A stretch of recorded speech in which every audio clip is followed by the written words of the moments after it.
Kejadian pasal 19. Sodom dan Gomora dimusnahkan, Lot diselamatkan. Kedua malaikat itu tiba di Sodom pada waktu petang. Lot sedang duduk di pintu gerbang Sodom, dan ketika melihat mereka, bangunlah ia menyongsong mereka, lalu sujud dengan mukanya sampai ke tanah, serta berkata, "Tuan, Tuan, silakanlah singgah ke rumah hambamu ini. Bermalamlah di sini dan basuhlah kakimu. Maka besok pagi tuan-tuan boleh melanjutkan perjalanannya." Jawab mereka, "Tidak, kami akan bermalam di tanah lapang." Tetapi karena ia sangat mendesak mereka, singgahlah mereka dan duduk ke dalam rumahnya. Kemudian ia menyediakan hidangan bagi mereka. Ia membakar roti yang tidak beragi, lalu mereka makan. Tetapi belum mereka tidur, orang-orang lelaki dari kota Sodom itu, dari yang muda sampai yang tua, bahkan seluruh kota, tidak ada yang terkecuali, datang mengepung rumah itu. Mereka berseru kepada Lot, "Di manakah orang-orang yang datang kepadamu malam ini? Bawalah mereka keluar kepada kami, supaya kami pakai mereka." Lalu keluarlah Lot menemui mereka ke depan pintu, tetapi pintu ditutupnya di belakangnya. Dan ia berkata, "Saudara-saudaraku, janganlah kiranya berbuat demikian. Kamu tahu, aku mempunyai 2 orang anak perempuan yang belum pernah dijamah laki-laki. Baiklah, mereka kubawa keluar kepadamu. Perbuatlah kepada mereka seperti yang kamu pandang baik. Hanya jangan kamu apa-apakan orang-orang ini, sebab mereka memang datang untuk berlindung di dalam rumahku." Tetapi mereka berkata, "Enyalah." Lagi kata mereka, "Orang ini datang ke sini sebagai orang asing, dan dia mau menjadi hakim atas kita. Sekarang kami akan menganiaya engkau lebih daripada kedua orang itu." Lalu mereka mendesak orang itu, yaitu Lot, dengan keras, dan mereka mendekat untuk mendobrak pintu. Tetapi kedua orang itu mengulurkan tangannya, menarik Lot masuk ke dalam rumah, lalu menutup pintu. Dan mereka membutakan mata orang-orang yang di depan pintu rumah itu, dari yang kecil sampai yang besar, sehingga percumalah orang-orang itu mencari-cari pintu. Lalu kedua orang itu berkata kepada Lot, "Siapakah kaummu yang ada di sini? Lagi, menantu atau anakmu laki-laki, anakmu perempuan, atau siapa saja kaummu di kota ini? Bawalah mereka keluar dari tempat ini, sebab kami akan memusnahkan tempat ini. Karena banyak keluh kesah orang tentang kota ini di hadapan Tuhan. Sebab itulah Tuhan mengutus kami untuk memusnahkannya." Keluarlah Lot lalu berbicara dengan kedua bakal menantunya, yang akan kawin dengan kedua anaknya perempuan. Katanya, "Bangunlah, keluarlah dari tempat ini, sebab Tuhan akan memusnahkan kota ini." Tetapi ia dipandang oleh kedua bakal menantunya itu sebagai orang yang berolok-olok saja. Ketika fajar telah menyingsing, kedua malaikat itu mendesak Lot supaya bersegera. Katanya, "Bangunlah, bawalah istrimu dan kedua anakmu yang ada di sini, supaya engkau jangan mati lenyap karena kedurjanaan kota ini." Ketika ia berlambat-lambat, maka tangan istri dan tangan kedua anaknya dipegang oleh kedua orang itu, sebab Tuhan hendak mengasihani dia. Lalu kedua orang itu menuntunnya keluar kota dan melepaskannya di sana. Sesudah kedua orang itu menuntun mereka sampai keluar, berkatalah seorang, "Larilah, selamatkanlah nyawamu. Janganlah menoleh ke belakang, dan janganlah berhenti dimanapun juga di lembah Yordan. Larilah ke pegunungan, supaya engkau jangan mati lenyap." Kata Lot kepada mereka, "Janganlah kiranya demikian, tuanku. Sungguhlah hambamu ini telah dikaruniai belas kasihan di hadapanmu, dan tuanku telah berbuat kemurahan besar kepadaku dengan memelihara hidupku. Tetapi jika aku harus lari ke pegunungan, pastilah aku akan tersusul oleh bencana itu, sehingga matilah aku. Sungguhlah kota yang di sana itu cukup dekat kiranya untuk lari ke sana. kota itu kecil, izinkanlah kiranya aku lari ke sana. Bukankah kota itu kecil? Jika demikian nyawaku akan terpelihara. Sahut malaikat itu kepadanya, baiklah, dalam hal ini pun permintaanmu akan kuterima dengan baik, yakni kota yang telah kau sebut itu tidak akan kutunggang balikan. Cepatlah, larilah ke sana, sebab aku tidak dapat berbuat apa-apa sebelum engkau sampai ke sana. Itulah sebabnya nama kota itu disebut Zoar.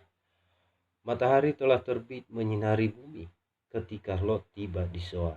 Kemudian Tuhan menurunkan hujan belerang dan api atas Sodom dan Gomora, berasal dari Tuhan, dari langit, dan ditunggang balikannya lah kota-kota itu dan lembah Yordan dan semua penduduk kota-kota serta tumbuh-tumbuhan di tanah. Tetapi istri Lot yang berjalan mengikutinya menoleh ke belakang lalu menjadi tiang gar.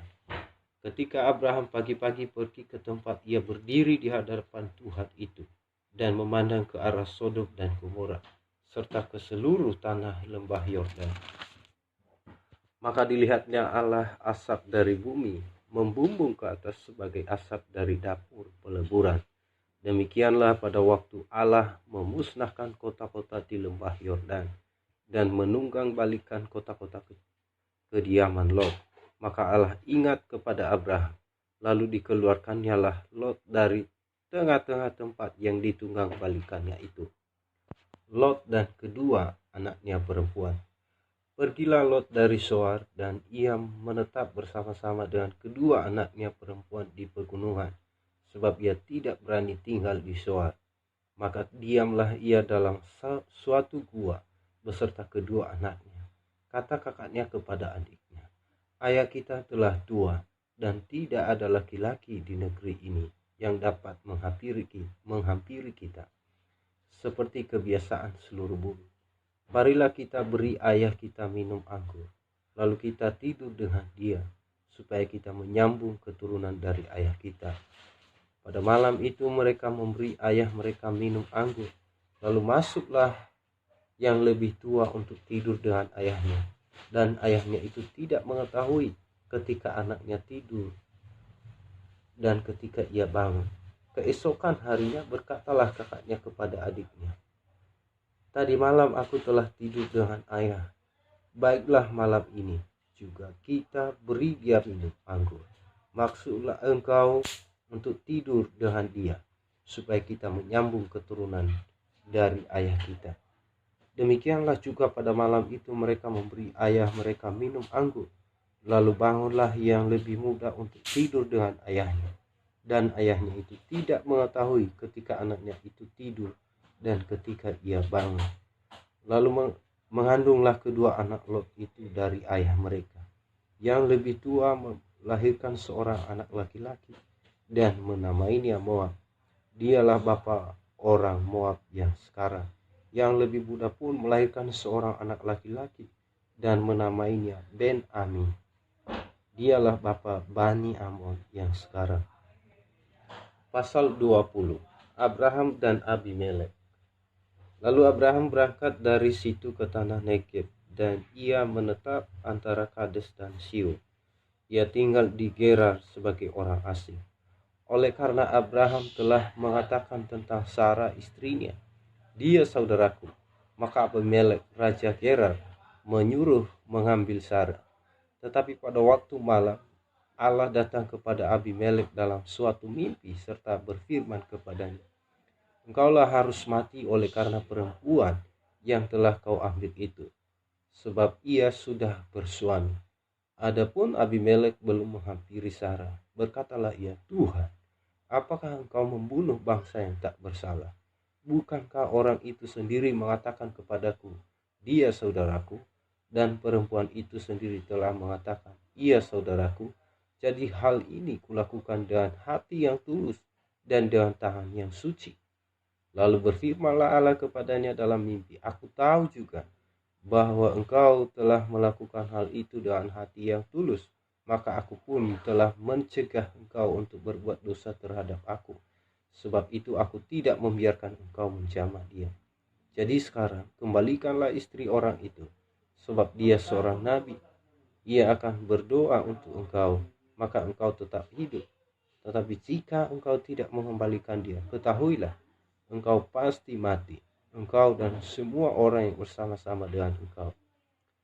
Keesokan harinya pagi-pagi Abimelek memanggil semua hambanya dan memberitahukan seluruh peristiwa itu kepada mereka. Lalu sangat takutlah orang-orang itu. Kemudian Abimelek memanggil Abraham dan berkata kepadanya, "Perbuatan apakah yang kau lakukan ini terhadap kami? Dan kesalahan apakah yang kau lakukan terhadap engkau, sehingga engkau mendatangkan dosa besar atas diriku dan kerajaanku? Engkau telah berbuat hal-hal yang tidak patut kepadaku." Lagi kata Abimelek kepada Abraham, "Apakah maksudmu? Maka engkau melakukan hal ini." Lalu Abraham berkata, "Aku berpikir, takut akan Allah tidak ada di tempat ini. Tentulah aku akan dibunuh karena istriku. Lagi pula, ia benar-benar saudaraku, anak ayahku, hanya bukan anak ibuku. Tetapi kemudian ia menjadi istriku. Ketika Allah menyuruh aku membara keluar dari rumah ayahku, berkatalah aku kepada istriku, 'Tunjukkanlah kasihmu kepadaku, yakni katakanlah tentang aku di tiap-tiap tempat di mana kita tiba. Ia saudaraku.' Kemudian Abimelek mengambil kambing domba dan lembu sapi, hamba laki-laki dan perempuan, lalu memberikan semuanya itu kepada Abraham. Sarah istri Abraham juga dikembalikannya kepadanya. Dan Abimelek berkata, "Negeriku ini terbuka untuk engkau, menetaplah di mana engkau suka." Lalu katanya kepada Sarah, "Telah kuberikan kepada saudaramu 1000 sikal perak. Itulah bukti kesucianmu bagi semua orang yang bersama-sama dengan engkau. Maka dalam segala hal engkau dibenarkan." Lalu Abraham berdoa kepada Allah, dan Allah menyembuhkan Abimelek dan istrinya dan budak-budaknya perempuan, sehingga mereka melahirkan anak. Sebab tadinya Tuhan telah menutup kandungan setiap perempuan di istana Abimelek karena Sarah istri Abraham itu. Kejadian pasal 21. Ishak lahir. Tuhan memperhatikan Sarah seperti yang difirmankannya, dan Tuhan melakukan kepada Sarah seperti yang dijanjikannya. Maka mengandunglah Sarah, lalu ia melahirkan seorang anak laki-laki bagi Abraham dalam masa tuanya, pada waktu yang telah ditetapkan, sesuai dengan firman Allah kepadanya. Abraham menamai anaknya yang baru lahir itu Ishak, yang dilahirkan Sarah baginya. Kemudian Abraham menyulat Ishak, anaknya itu, ketika berumur 8 hari, seperti yang diperintahkan Allah kepadanya. Adapun Abraham berumur 100 tahun ketika Ishak anaknya lahir baginya. Berkatalah Sarah, "Allah telah membuat aku tertawa. Setiap orang yang mendengarnya akan tertawa karena aku." Lagi katanya, "Siapakah tadinya yang dapat mengatakan kepada Abraham, Sarah menyusui anak?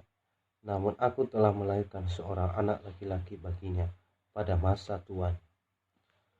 Abraham mengusir Hagar dan Ismail. Bertambah besarlah anak itu dan ia disapi. Lalu Abraham mengadakan perjamuan besar pada hari Ishak disapi itu. Pada waktu itu Sarah melihat bahwa anak yang dilahirkan Hagar, perempuan Mesir itu, bagi Abraham, sedang main dengan Ishak anaknya sendiri. Berkatalah Sarah kepada Abraham, "Usirlah hamba perempuan itu beserta anaknya, sebab anak hamba ini tidak akan menjadi ahli waris bersama-sama dengan anakku Ishak." Hal ini sangat menyebalkan Abraham oleh karena anaknya itu. Tetapi Allah berfirman kepada Abraham, "Janganlah sebal hatimu karena hal anak dan budakmu itu. Dalam segala yang dikatakan Sarah kepadamu, haruslah engkau mendengarkannya. Sebab yang akan disebut keturunanmu ialah yang berasal dari Ishak. Tetapi keturunan dari hambamu itu juga akan kubuat menjadi suatu bangsa, karena ia pun anakmu." Keesokan harinya pagi-pagi Abraham mengambil roti serta sekirbat air dan memberikannya kepada Hagar. Ia meletakkan itu beserta anaknya di atas bahu Hagar. Kemudian disuruhnyalah perempuan itu pergi. Maka pergilah Hagar dan mengembara di padang gurun Betseba. Ketika air yang di Kirbat itu habis, dibuangnyalah anak itu ke bawah semak-semak, dan ia duduk agak jauh, kira-kira sepemana jauhnya, sebab katanya, tidak tahan aku melihat anak itu mati. Sedang ia duduk di situ, menangislah ia dengan suara nyaring. Allah mendengar suara anak itu, lalu malaikat Allah berseru dari langit kepada Hagar. Katanya kepadanya, apakah yang engkau susahkan, Hagar? Janganlah takut, sebab Allah telah mendengar suara anak itu dari tempat ia terbaring. Bangunlah, angkatlah anak itu dan bimbinglah dia, sebab aku akan membuat dia menjadi bangsa yang besar. Lalu Allah membuka mata Hagar sehingga ia melihat sebuah sumur. Ia pergi mengisi kirbatnya dengan air, kemudian diberinya anak itu minum. Allah menyertai anak itu sehingga ia bertambah besar. Ia menetap di padang gurun dan menjadi seorang pemanah. Maka tinggallah ia di padang gurun Paran, dan ibunya mengambil seorang istri baginya dari tanah Mesir. Perjanjian Abraham dengan Abimelekh. Pada waktu itu Abimelekh beserta Pihol, panglima tentaranya, berkata kepada Abraham, Allah menyertai engkau dalam segala sesuatu yang kau lakukan. Oleh sebab itu bersumpahlah kepadaku di sini demi Allah bahwa engkau tidak akan berlaku curang kepadaku atau kepada anak-anakku atau kepada cucu cicitku, sesuai dengan persahabatan yang kulakukan kepadamu. Demikianlah harus engkau berlaku kepadaku dan kepada negeri yang kau tinggali sebagai orang asing. Lalu kata Abraham, aku bersumpah. Tetapi Abraham menyesali Abimelekh tentang sebuah sumur yang telah dirampas oleh hamba-hamba Abimelekh. Jawab Abimelekh, aku tidak tahu siapa yang melakukan hal itu. Lagi tidak kau beritahukan kepadaku, dan sampai hari ini belum pula kudengar. Lalu Abraham mengambil domba dan lembu dan memberikan semuanya itu kepada Abimelekh. Kemudian kedua orang itu mengadakan perjanjian. Tetapi Abraham memisahkan 7 anak domba betina dari domba-domba itu. Lalu kata Abimelekh kepada Abraham, untuk apakah ke-7 anak domba yang kau pisahkan ini?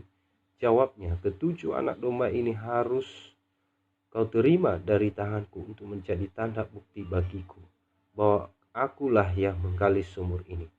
Sebab itu orang menyebutkan tempat itu Berseba, karena kedua orang itu telah bersumpah di sana. Setelah mereka mengadakan perjanjian Berseba, pulanglah Abimelekh beserta Pihol, panglima tentaranya, ke negeri orang Filistin. Lalu Abraham menanam sebatang pohon tamariska di Berseba dan memanggil di sana nama Tuhan, Allahku yang kekal. Dan masih lama Abraham tinggal sebagai orang asing di negeri orang Filistin.